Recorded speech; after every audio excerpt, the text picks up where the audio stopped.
सजनवा के इंतजार में अखियां बाटे जागल, रात भर जनवा से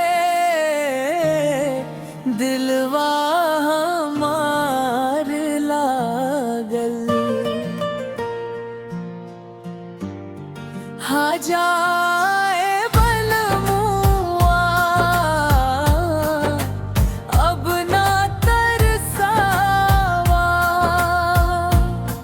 तोहरा बिना लागे ना मनवा के ठिकाना।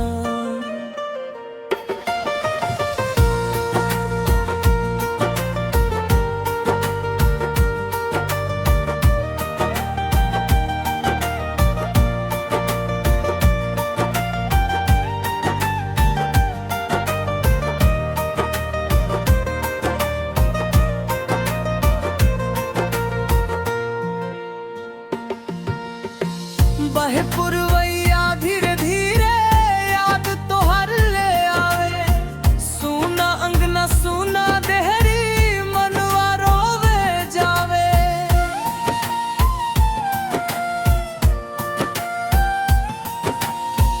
चिट्ठी ना संदेशवा कैसे दिन काई, तोहरे बिना सजना जिंदगी सुनी लागी।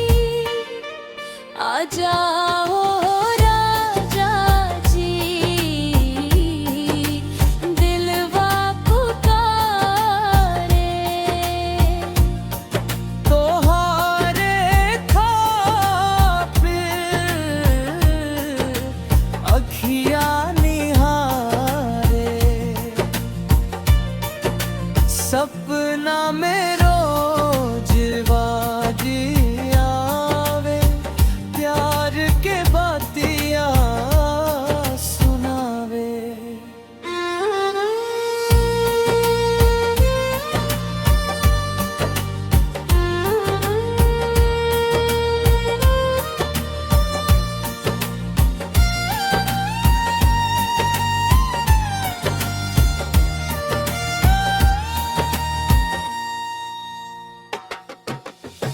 खेतवा में हरिहर बाली फूले अमवा डारी, तोहरे बिना लागे सजना दुनिया बेगानी सारी।